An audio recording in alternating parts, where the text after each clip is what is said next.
கதை நேரம். பார்த்திபன் கனவு போன கதையோட தொடர்ச்சி. அத்தியாயம் 4. பாட்டனும் பேத்தியும்.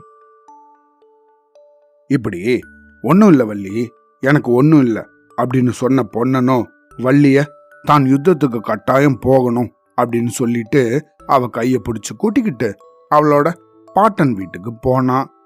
அப்படி கொஞ்ச தூரம் இவங்க நடந்து போனதுக்கு அப்புறம் ஒரேயூரோட கம்மாள தெருவுல இருந்த ஒரு வீட்டு வாசலுக்கு வந்து பொன்னனும் வள்ளியும் நின்னாங்க. கதவு சாத்தி இருந்துச்சு. தாத்தா அப்படின்னு வள்ளி கூப்பிட்டா. கொஞ்ச நேரத்துக்கெல்லாம் கதவு திறக்கப்பட்டுச்சு.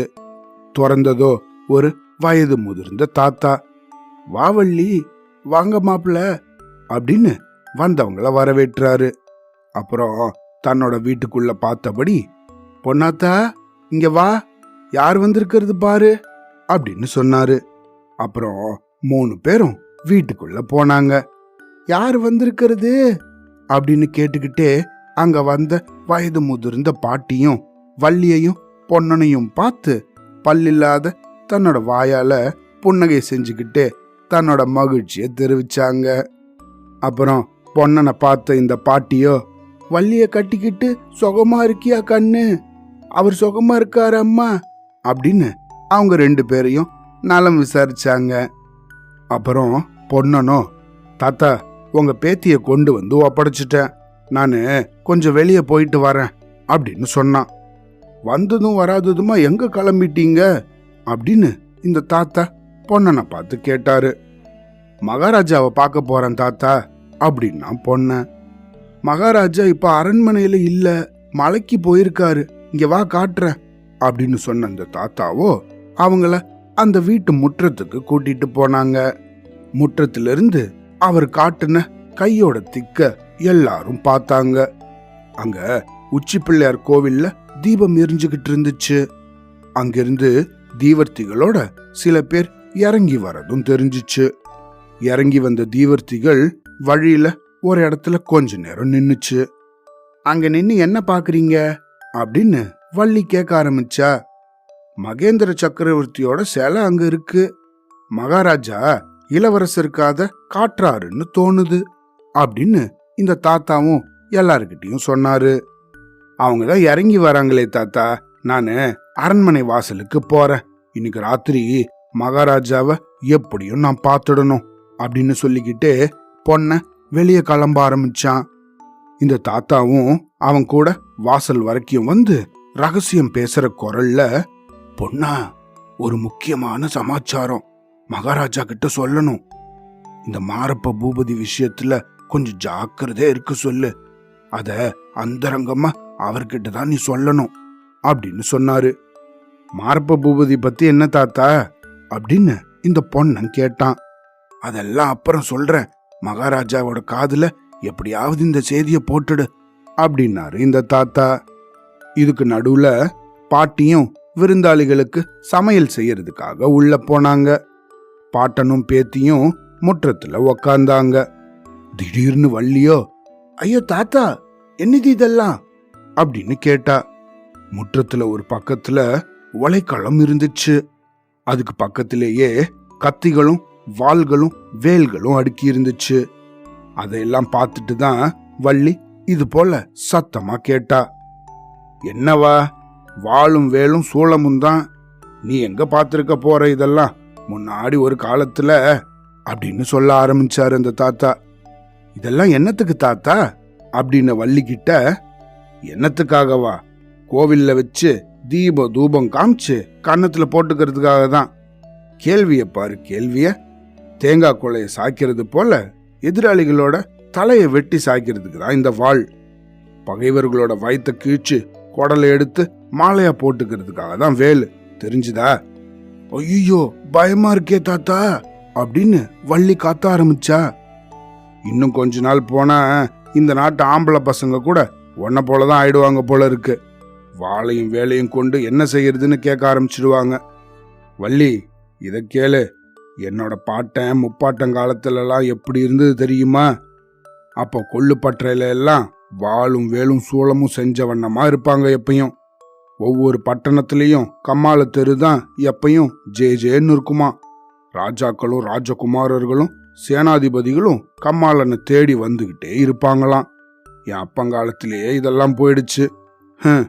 வாழைக்கொள்ள அறிவாலும் வண்டிக்கு கடையாணிகளும் வண்டி மாட்டுக்கு தார்குச்சியும் செஞ்சு கம்மால வயத்தை நிரப்புற மாதிரி ஆயிடுச்சு. என் வயசுலயே இப்பதான் நான் வாழையும் வேலையும் கண்ணால பாக்குறேன். ஆஹா, இந்த கைகள்ல மட்டும் முன்னாடி போல வலிவு இருந்துச்சுன்னா 20 வருஷத்துக்கு முன்னாடி இந்த யுத்தம் வந்திருக்க கூடாதா அப்படின்னு இந்த தாத்தா வள்ளிக்கிட்ட சொல்லிக்கிட்டே வந்தாரு. சரியா போச்சு தாத்தா, இவருக்கு நீ புத்தி சொல்லி திருப்பியாக்கும்லவா நான் நினைச்சேன். யுத்தத்துக்கு போகணும்னு இவர் ஓயாம சொல்லிக்கிட்டு இருக்காரு. பொன்னனா, அவன் எங்க யுத்தத்துக்கு போக போறான் வள்ளி?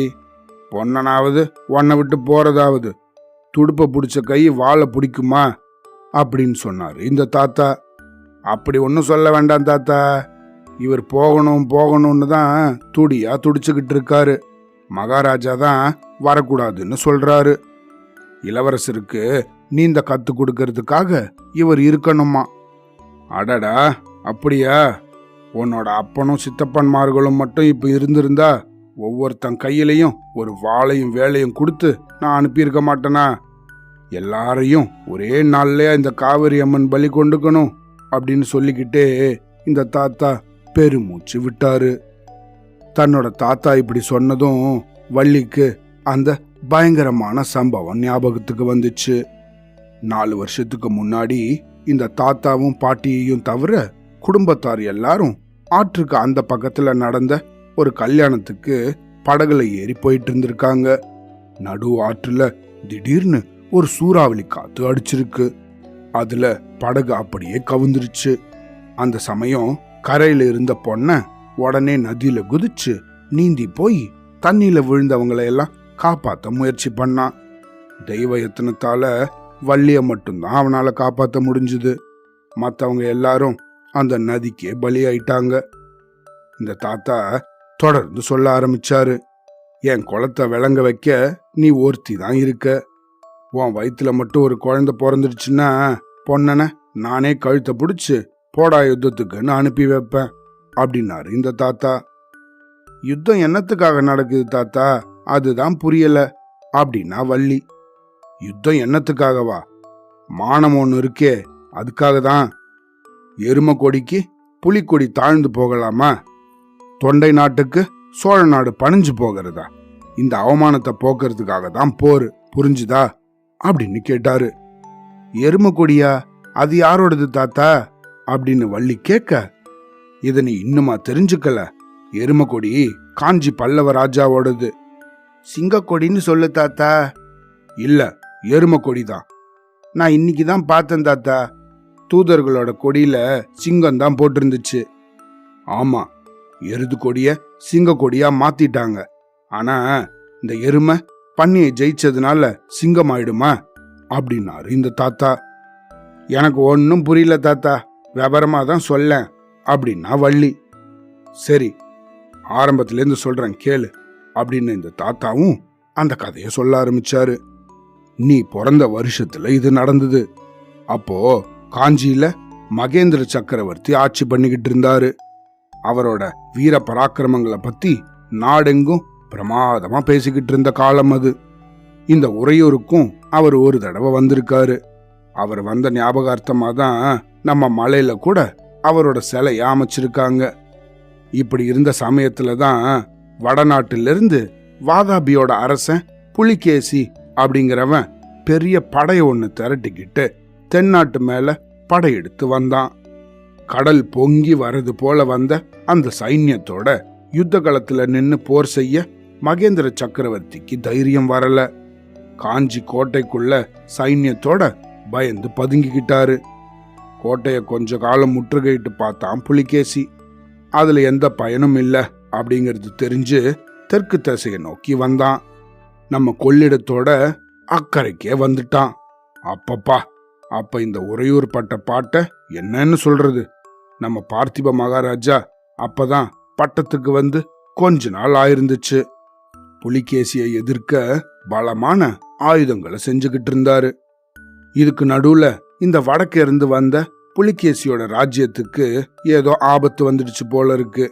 அதனால இந்த புலிகேசி கொள்ளிடத்தை தாண்டவே இல்லை, திரும்பி போயிட்டான். ஆனா இங்க இருந்து கிளம்பி போகிறதுக்கு முன்னாடி இந்த கிராதகனும் அவன் கூட வந்த ராட்சச சைன்யங்களும் செஞ்ச அட்டூழியங்கள் அளவே இல்லையாம். ஊர்களை எல்லாம் சூறையாடிட்டும் தீ வச்சிட்டும் போனாங்களாம். அதுல இருந்து மகேந்திர சக்கரவர்த்தியோட புகழே மங்கி போயிடுச்சு. இந்த சலுக்கர்களோட பன்னிக்கொடிக்கு பல்லவனோட ரிஷப கொடி பயந்துடுச்சு அப்படின்னு ஜனங்கள் எல்லாம் பேச ஆரம்பிச்சிட்டாங்க. அந்த அவமானத்துக்கு அப்புறமா மகேந்திர சக்கரவர்த்தி ரொம்ப நாள் இந்த உலகத்திலேயே இருக்கல. அவருக்கு அப்புறமா நரசிம்ம சக்கரவர்த்தி பட்டத்துக்கு வந்தாரு. அவர் பட்டத்துக்கு வந்ததுல இருந்து புலிகேசிய பழிக்கு பழி வாங்கி பல்லவ குலத்துக்கு ஏற்பட்ட அவமானத்தை போக்கணும் அப்படின்னு ஆயுதங்கள் செஞ்சுக்கிட்டு வந்தாரு. கடைசியா 6 வருஷத்துக்கு முன்னாடி பெரிய சைன்யத்தை திரட்டிக்கிட்டு வடக்கு பக்கம் போனாரு. இந்த புலிகேசிய போர்க்களத்துல கொன்னு வாதாபி நகரத்தையும் தீ வச்சு கொளுத்தி சாம்பலாக்கிட்டு தான் வந்தாரு. இந்த பெரிய வெற்றியோட ஞாபகார்த்தமா பல்லவர்களோட ரிஷப கொடிய நரசிம்ம சக்கரவர்த்தி சிங்க கொடியாக மாத்திட்டாரு. அவர் திரும்பி வந்து இப்ப 1 மாசம்தான் ஆகுது வள்ளி. அதுக்குள்ள அப்படின்னு இந்த தாத்தா சொல்லிக்கிட்டே இருக்கவும் இத்தனை நேரமும் கவனமா கேட்டுக்கிட்டு இருந்தவ, அப்பேற்பட்ட சக்கரவர்த்தியோட நம்ம மகாராஜா எதுக்கு யுத்தம் செய்ய போறார் தாத்தா? அவர் கூட சிநேகமா இருந்தாதான் என்ன அப்படின்னு கேட்டா. அடி வள்ளி, என்ன இப்படி கேட்டுட்ட அப்படின்னு இந்த தாத்தா அவளுக்கு பதில் சொல்ல ஆரம்பிக்கவும் அந்த சமயத்துல வீதியில குதிரை வர சத்தம் கேட்டுச்சு. அந்த வீட்டு வாசல்ல தான் அது வந்து நின்னுச்சு. வீரபத்ர ஆச்சாரி அப்படின்னு யாரோ அதிகார குரல்ல கூப்பிட்டாங்க. உடனே இந்த தாத்தாவோ, அடடா, இந்த சண்டாளம் மாரப்ப பூபதி வந்துட்டான். வள்ளி, நீ அவன் கண்ணிலேயே படக்கூடாது. நீனு உன் பாட்டி கூட போய் ஏதாவது பேசிக்கிட்டு, அவன் தொலைஞ்சதும் நான் உன்னை கூப்பிடுறேன் அப்படின்னு இந்த தாத்தா சொன்னாரு. இதுக்கப்புறம் என்ன நடந்துச்சுன்னு அடுத்த அத்தியாயத்துல கேட்கலாம். சரியா? அவ்வளோதான்.